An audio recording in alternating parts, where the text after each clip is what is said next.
Hi, எல்லாருக்கும் வணக்கம். தினம் ஒரு கதை யூடியூப் சேனலுக்கு உங்களை அன்புடன் வரவேற்கிறேன். நான் இந்துகுமார். வாங்குங்க, இன்றைக்கி ஒரு கதை தாங்க, ஒரு குட்டி கதை, ஒரு மாரல் ஸ்டோரி பார்க்க போகிறோம். நேற்று மாதிரி தான் அந்த கதையை பெட் டைம் ஸ்டோரியாக குழந்தைங்களுக்கும் சொல்லலாம். அதுலேருந்து ஒரு சில விஷயங்களை நம்மளும் எடுத்துக்கலாம். இது எப்போயும் நான் சொல்கிறது தான், அதே மாதிரி தான் இந்த கதையும் இருக்கும். வாங்க கதைக்குள்ளே போகலாம். ஒரு அரபு நாட்டில் அப்துல்லான்னு ஒருத்தர் வாழ்ந்து வந்தார். அவருக்கு அபுபக்கர்னு ஒரு பையன் இருந்தான். அவருக்கு மனைவி அவனோட சின்ன வயசு, அதாவது அபுபக்கர் சின்ன பையனாக இருக்கும்போதே அவங்க அம்மா இறந்துட்டாங்க. அவரோட மனைவி இறந்துட்டாங்க. ஆனால் அபுபக்கர் திருப்பி மேரேஜே பண்ணிக்கல. ஏன்னா கல்யாணம் பண்ணிக்கிட்டா அடுத்து வர்றவங்க வர்ற மனைவி தான் மகனை கொடுமைப்படுத்துவாங்களோ அப்படின்ற பயத்திலேயே அவர் தான் மகனோடையே வாழ்ந்துட்டு வந்தார். இப்படியே காலங்கள் போயிட்டு இருந்துச்சு. அவர் நல்ல மனிதர் தான். அப்படியே காலங்கள் போயிட்டு இருந்துச்சு. அப்போ ஒரு நாள் ஒரு சந்தை நடக்கும். அங்கே ஒரு பழக்கம் உண்டு. என்ன பழக்கம்னா, வேறு நாடுகள்லேருந்து பெண்களை, ஆண்களை, வாலிபர்களெல்லாம் வாங்கிட்டு இங்கே அடிமையாக சந்தையில் விற்பாங்க. அந்த மாதிரி ஒரு சந்தை நடந்துட்டு இருந்துச்சு. அங்கே அப்துல்லாவும் போயிருந்தார். அங்கே நிறைய பெண்களை அடிமையாக வாங்கிட்டு விற்பனை பண்ணிக்கிட்டு இருந்தாங்க. அந்த கூட்டத்தில் இருந்த மக்களும் நிறைய பேர் அந்த பெண்கள் எல்லாம் விலை கொடுத்து வாங்கிட்டு போய்கிட்டு இருந்தாங்க. அப்துல்லா அப்படியே பார்த்துட்டே இருந்தார். கடைசியாக ஒரு வாலிபனை நிறுத்தினாங்க அந்த சந்தையில். அவனை வாங்க யாருமே முன் வரலை. அப்போ அப்துல்லா பணம் கொடுத்து அவனை வாங்கிட்டு வந்துட்டார். வாங்கிட்டு அவன் வீட்டுக்கு வந்துட்டான். வீட்டுக்கு அவனை தான் ரெண்டாவது மகன் போலையே பாவிச்சு நல்லா பார்த்துக்கிட்டாரு. அவனும் வீட்டு வேலைங்களெல்லாம் பார்த்துக்கிட்டு இவரோட இருந்துட்டு இருந்தான். இப்படியே நாட்கள் ஓடிட்டு இருந்துச்சு. ஆனால் அவனுக்கு ஒரு சில தீய குணங்கள் அவனுக்கிட்ட இருந்துச்சு. முதல்ல அவருக்கு தெரியல இதை பற்றி. நாட்கள் போக போக போக அவனை பற்றின ஒரு சில தீய குணங்களை அவர் புரிஞ்சுக்கிட்டார். இவங்கிட்ட ஒரு சில தீய குணங்கள் இருக்குது அப்படின்னு சொல்லிட்டு. ஆனால் அதை எதையும் அவர் வெளிக்காட்டிக்கல. பட் கொஞ்சம் ஜாக்கிரதையாக இருக்கணும்னு முடிவு பண்ணிக்கிட்டார். இப்படியே நாட்கள் போச்சு. அவருக்கும் வயசாயிடுச்சு. அவர் வயசானோடனே அவருடைய வியாபாரத்தை எல்லாம் அவர் பையனான அபுபக்கர் தான் பார்த்துக்கிட்டான். இப்படியே நாட்கள் போயிட்டுருக்கையில் ஒரு நாள் அபுபக்கர் வியாபார நிமித்தமாக வெளிநாட்டுக்கு போக வேண்டியது வந்துருச்சு. அப்போ வெளிநாட்டுக்கு போயிருந்தப்போ இங்கே கரீம் இருக்கான் இல்லையா, அந்த அடிமை பையன், அவனும் நம்ம அப்துல்லாவும் மட்டும்தான் வீட்டில் இருந்தாங்க. அப்போ அப்துல்லா வயசான காரணத்தினால திடீர்னு முடியாமல் ஆயிட்டார். ரொம்ப முடியாமல் ஆயிட்டார். உடல்நிலை சரியில்லை. அப்போ அவர் ஒரு முடிவு பண்ணார். கரீமை கூப்பிட்டு இந்த கிராமத்தில் உள்ள பஞ்சாயத்து தலைவர்கள் எல்லாம் நீ வீட்டுக்கு கூட்டிகிட்டு வா அப்படின்னு சொன்னார். அப்போ அவனுக்கும் என்னென்னு தெரியல, பட் கூட்டிகிட்டு வருவோம் அப்படின்னு சொல்லிட்டு அவன் போயிட்டான். அப்போ இவரோட மனசில் ஒரு சில எண்ணங்கள் ஓடிக்கிட்டு இருந்துச்சு. நம்ம எப்படியும் முடியாமல் போயிடுச்சு, நம்ம எப்படியும் எழுந்திருக்க மாட்டோம், இதோட நமக்கு மரணம் தான், அதனால நம்ம அதுக்குள்ளே செய்ய வேண்டியதெல்லாம் செஞ்சிடணும் அப்படின்ற மாதிரி ஒரு முடிவுக்கு வந்துட்டார். அப்படி நினச்சி தான் அவனை கூட்டிகிட்டு வர சொல்லியிருந்தார். அப்படி நினச்சிட்டு இருக்கும்போதே அப்படியே பஞ்சாயத்து ஆட்களும் அங்கே வந்துட்டாங்க. வந்தவங்க எல்லாம் என்ன விஷயம் அப்படின்னு கேட்குறப்போ அவர் சொன்னார், இந்தமாரி நான் படுத்த படுக்கையிட்டேன், இனிமேல் நான் எழுந்திருக்க முடியாது, அதனால் இந்த சொத்தை பற்றி நான் ஒரு உயில் எழுத வேண்டியிருக்கு அப்படின்னு சொன்னார்.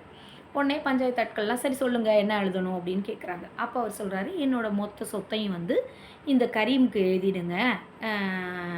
அந்த கரீம்கிட்ட இருந்து என் பையன் அபுபக்கர் ஏதாவது ஒரு விருப்பப்பட்ட பொருளை மட்டும், அவன் விருப்பப்படுற ஒரு பொருளை மட்டும் வாங்கிக்கிறட்டும், இந்த மாதிரி உயில் எழுதுங்க அப்படின்னு சொல்லிட்டார்.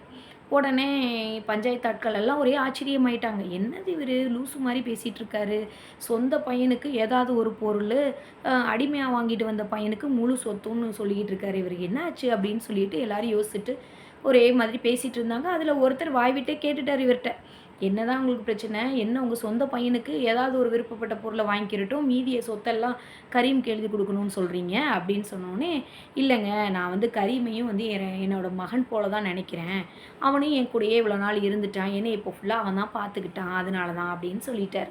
அதனால் நான் சொன்ன மாதிரியே நீங்கள் எழுதிருங்க, ஆனால் என் பையனுக்கும் என் பெத்த பையனுக்கும் நான் கொடுக்காமல் இருக்க முடியாதுல்ல, அதனால தான் அவன் விருப்பப்படுற ஒரு பொருளை இவங்கிட்ட இருந்து அவன் வாங்கிக்கிறட்டும் அப்படின்னு சொல்லிட்டார். அப்படியே சரி என்ன பண்ணுறது, பஞ்சாயத்து ஆட்களும் எவ்வளோ சொல்லி பார்த்தாங்க. அப்புறம் ரைட்டு நீங்கள் சொல்கிற மாதிரி எழுதுறோன்னு எழுதி கொடுத்துட்டு போயிட்டாங்க. கரீமுக்குன்னா ஒரே சந்தோஷம். அப்பா நமக்கு சொத்து வந்துருச்சு. அவன் என்ன பிளான் பண்ணியிருந்தான்னா, இவர் முடியாமல் ஆயிட்டார், அபுபக்கர் வெளிநாடு போயிட்டான், இந்த சமயத்தில் நம்ம ஏதாவது இவருக்கு ஆச்சுன்னா சொத்தெல்லாம் பணத்தெல்லாம் சுருட்டிட்டு ஓடிடலாம் அப்படின்னு பிளான் பண்ணியிருந்தான். ஆனால் என்னாச்சு, அதுக்கெல்லாம் வேலையே இல்லாமல் போயிடுச்சு. அவரே கொடுத்துட்டார் எல்லா சொத்தையும். ஒரே குஷி ஆயிட்டான். சந்தோஷத்தில் என்ன பண்ணால், அவரை நல்லா பார்த்துக்கிட்டான். படுத்த படுக்கையாக இருந்தவருக்கு சாப்பாடு கொடுக்குறது என்ன, மருந்து மாத்திரை எல்லாம் கொடுக்குறது என்னன்னு நல்லா பார்த்துக்கிட்டான். பெத்த பையனை விட ரொம்ப நல்லா பார்த்துக்கிட்டான். இப்படியே போயிட்டு இருந்துச்சு. இப்படியே போயிட்டு இருந்தால் ஒரு வாரத்திலேயே வந்து ஆனால் அவர் ரொம்ப தாங்கலை. அவருக்கு உடம்பு முடியாமல் போய் இறந்துட்டார். இறந்தோடனே அடுத்து இவனும் வந்து சொத்துக்கு அதிபதியானதுனால ரொம்ப ஜாலியாக எஜமானனா இருந்துட்டு இருந்தான். அப்போது அபுபக்கர் வந்து ஒரு நாள் வந்தான். ஏன்னா அபுபக்கருக்கு இவன் வந்து அவங்க அப்பா இறந்த செய்தியவே சொல்லலை. அவன் வர்றப்போ வரட்டும் அப்படின்ட்டு இருந்துட்டான். அப்போது அவன் ஒரு மாதம் கழித்து தான் அவன் வர்றான் அபுபக்கர். அப்போ விஷயத்தை ஃபுல்லாக தெரிஞ்சுக்கிறான். தெரிஞ்சுட்டு அவனுக்கு ஒரே வருத்தம். என்ன ஏன் அப்பா இப்படி பண்ணார், நம்ம என்ன தப்பு பண்ணோம் அப்படின்னு சொல்லிட்டு ரொம்ப மனசு போயிடுறான். மனசு போயிட்டு ஏன் நம்ம என்ன தப்பு பண்ணோன்னு அப்பா இப்படி நமக்கு இப்படி ஒரு இது பண்ணிட்டு போயிட்டாரு அப்படின்னு சொல்லிட்டு. அப்போ கரீம் வந்து அவனை பார்க்குறான். வந்துட்டியா, சரி உங்கள் அப்பா சொன்ன மாதிரி உனக்கு என்ன பொருள் ஒன்று விருப்பமோ அதை மட்டும் வாங்கிட்டு நீ கிளம்பிடு அப்படின்னு சொல்கிறான். உடனே அபுபக்கருக்கு என்ன பண்ணுறதுனே என்ன சொல்கிறதுனே தெரியல. அப்புறம் யோசிச்சுட்டு சரி எனக்கு கரீம் இன்னைக்கு ஒரு நாள் வந்து எனக்கு டைம் கொடு, நாளைக்கு வந்து நான் உன்கிட்ட எனக்கு தேவையான ஒரு பொருளை வாங்கிக்கிறேன் அப்படின்னு சொல்லிட்டு போயிட்டான். போனவனுக்கு ஒரே மன உளைச்சலாக இருந்துச்சு. என்னடா இது இப்படி இருக்கே அப்படின்னு சொல்லிட்டு. அப்போது வந்து அங்கே அவனோட அப்பாவோட நண்பர் ஒருத்தர் இருந்தார். அவர் அந்த இதில் நீதிபதி அந்த அந்த கிராமத்துக்கு. அவரை போய் பார்த்தான். அவர்கிட்ட போய் சொல்கிறான், எங்க பாருங்கள் இந்தமாரி நடந்துருச்சு, அப்பா இப்படி பண்ணிட்டாரு, எதனால் அப்பா அப்படி பண்ணாருன்னு எனக்கு தெரியல, எனக்கு ரொம்ப மனசு கஷ்டமாக இருக்குது, நான் எந்த தப்பும் பண்ணலை, அப்பா ஆனால் இப்படி பண்ணிட்டு போயிட்டாரு அப்படின்னு சொன்னோன்னே அவர் நீதிபதி சொன்னார், நீ வந்து யோசிச்சுப்பாரு நல்லா, உங்கள் அப்பா வந்து ரொம்ப புத்திசாலி, அப்படியெல்லாம் வந்து தப்பானதெல்லாம் பண்ணி வச்சுட்டு போக மாட்டார், நீ நல்லா யோசி அப்படின்னு சொல்கிறாரு. என்ன யோசித்து என்ன பண்ண, எல்லா சொத்தையும் அப்பா தான் அவனுக்கு எழுதி வச்சுட்டு போயிட்டாரே, இப்போ ஒன்றும் அவன்கிட்டேருந்து ஏதாவது ஒரு பொருள் தான் நான் வாங்க முடியும், இதுதான் என் நிலமை அப்படின்னு சொன்னோன்னே அவர் சொல்கிறாரு, அப்படிலாம் கிடையாது, நல்லா யோசிச்சுப்பாரு, ஏன் உங்கள் அப்பா அப்படி எழுதினாருன்னு நீ முதல்ல யோசிச்சியா, ஏன்னா உங்கள் அப்பாவோட கடைசி காலங்களில் அந்த உடம்பு முடியாமல் ரொம்ப படுக்கையாக இருக்கிறப்ப நீ கூட இல்லை, அவன் தான் கூட இருந்தான். அந்த கூட இருக்கிறப்போ வந்து சொத்தை உனக்கு எழுதியிருந்தாருன்னா கண்டிப்பாக அவன் உனக்கும் ஆபத்து ஏற்படுத்தியிருப்பான், உன்னை வரவிடாத அளவுக்கு இந்த மாதிரி பண்ணணும்னு நினப்பான். அதே போல் அவரையும் கொல்றதுக்கு வாய்ப்பு இருக்குது. இந்த காரணங்களெல்லாம் யோசிச்சுட்டு தான் அவர் இந்த மாதிரி எழுதி வச்சுருக்காரு அப்படின்னு சொன்னோன்னே, என்ன யோசித்து என்ன பண்ண, இனி சொத்து அவ்வளோதான் அப்படின்னு சொன்னோன்னே, நீ நல்லா யோசி, இதில் ஒரு அர்த்தம் இருக்குது, உங்கள் அப்பா என்ன எழுதியிருக்காரு, எல்லா சொத்தும் கரீமுக்கு, ஆனால் நீ விருப்பப்படுற ஒரு பொருளை நீ வந்து அவங்ககிட்டருந்து வாங்கிக்கலான்னு சொல்லியிருக்காரு அப்படின்னு சொன்னோடனே, ஆமாம் அப்படின்னு சொன்னோடனே, ஆமாம் இப்போ என்னென்னா இதில் கரீமும் உங்கள் அப்பாவோட சொத்தில் ஒருத்தன் தான், ஏன்னா அவனையும் அவர் விலை கொடுத்து தான் வாங்கிட்டு வந்தார், அப்போ நீ அவனையே கேட்டுரு, கரீமை தான் எனக்கு வேணும்னு நீ கேட்டேன்னா அவனோட இருக்க எல்லா சொத்துமே உனக்கானது தான், இதுதான் உங்கள் அப்பாவோட எண்ணமும் கூட, உனக்கு புரிஞ்சிச்சா அப்படின்னு கேட்டார். அப்போ தான் அவனுக்கும் ஒரு யோசனை வந்துச்சு, அப்பா இப்படி தெளிவாக யோசிச்சு தான் நமக்கு எழுதி வச்சுட்டு போயிருக்காருன்னு சொல்லிட்டு சந்தோஷமாக அவர்கிட்ட நன்றி சொல்லிட்டு போயிட்டான். அடுத்த நாள் கரீமை போய் பார்த்தான். உடனே கரீம் கேட்டான், சரி வந்துட்டியா, என்ன பொருள் வேணும், வாங்கிட்டு போ கிளம்பு அப்படின்னு சொன்னான். உடனே இவன் சொன்னான், ஆமாம் எனக்கு ஒரு பொருள் வேணும், அது நீ தான் கரீம் அப்படின்னு சொன்னான். அப்போ கூட வந்து இவன் என்ன பண்ணிட்டான், தனியாக போகலை, பஞ்சாயத்து ஆட்களையும் சேர்த்து தான் கூட்டிகிட்டு போயிருந்தான். உடனே கரீமுக்கு என்ன பண்ணுறதுனே தெரியல, என்னடா நம்மளை கேட்குறான் அப்படின்னு சொல்லிட்டு. உடனே பஞ்சாயத்து ஆட்கள் சொன்னாங்க, ஆமாம் நீயும் வந்து அவர் வாங்கிட்டு வந்த உடனே விலை கொடுத்து தானே வாங்கிட்டு வந்தார், நீயும் அவரோட சொத்தில் ஒன்று தானே, அதுதான் அவன் கேட்குறான், அப்போ இனி உனக்குள்ள எல்லா சொத்தும் அவனுக்கு உரியது, இனிமே நீயும் அவனுக்கு உரியவன் அப்படின்னு சொல்லிட்டாங்க. சொல்லிட்டு அந்த உயிலை எழுதி கொடுத்துட்டு அந்த பத்திரத்தை கொடுத்துட்டு போயிட்டாங்க. இதுக்கப்புறம் என்ன பண்ண, கரீம் வந்து திருப்பி அவனுக்கு அடிமையாக வாழ்ந்துட்டு இருந்தான். இப்படியே நாட்கள் ஓடிட்டு இருந்துச்சு. அப்போ என்ன பண்ணான், அபுபக்கர் கரீமை கூப்பிட்டான். சரி நான் உனக்கும் ஏதாவது தரணும்னு நினைக்கிறேன், ஏன்னா நான் கடைசி காலத்தில் அப்பா கூட இருக்க முடியல, அந்த நேரத்தில் அப்பாவுக்கு எல்லா சேவைகளும் செஞ்சு நீ தான் அப்பாவை பார்த்துக்கிட்ட, அதனால நான் உனக்கு 1000 பொற்காசுகள் கொடுக்குறேன், அதை வச்சுக்கோ, அதோட உன்னைய நான் வந்து அடிமைத்தனத்துலேருந்து விடுதலை பண்ணிடுறேன், இதோட நீ போய் ஒரு நல்ல வாழ்க்கையை வாழ்ந்துக்கோ அப்படின்னு சொன்னான்.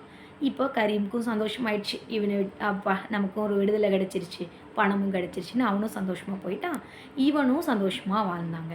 இதுதாங்க கதை. இந்த கதையில் என்ன நீங்கள் நினைக்கிறீங்கன்னு தெரியல, எனக்கு என்ன தோணுதுன்னா, இந்த கதையில் அவங்க அப்பா எவ்வளோ புத்திசாலித்தனமாக யோசிச்சிருக்காரு.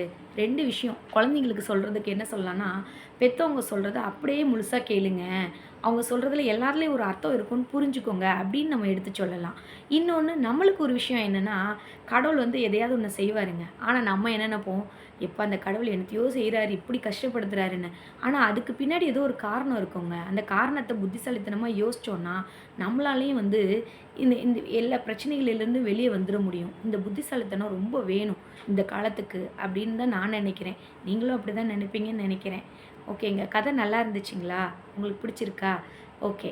அப்புறம் இன்னொரு விஷயம் சொல்லணும்னு நினைக்கிறேங்க. இது வந்து நம்ம பொதுவா சொல்ல வேண்டிய விஷயம். பேரண்ட்ஸுக்காக நான் சொல்றேன். ஒவ்வொரு வீட்ல பெண் குழந்தைகள் இருந்தாங்கன்னா ரொம்ப பத்திரமா பார்த்துக்கோங்க. ஆண் குழந்தையா இருந்தாலும் பார்த்துக்க தான் வேணும். இல்லைன்னு நான் சொல்லல. பெண் குழந்தைங்கன்னா இன்னும் கொஞ்சம் கேர் எடுத்து பார்த்துக்கோங்க. வெளியில போயிட்டு வராங்களா? ஸ்கூல் போயிட்டு வராங்களா? வீட்டுக்கு வந்தோனே எல்லாத்தையும் கேளுங்க. என்ன நடந்துச்சுன்னு கேளுங்க. பேரண்ட்ஸ் வந்து அம்மா கேட்கணும், அப்பா கேட்கணும். கேட்டா தான் வந்து குழந்தைங்க சொல்லுவாங்க.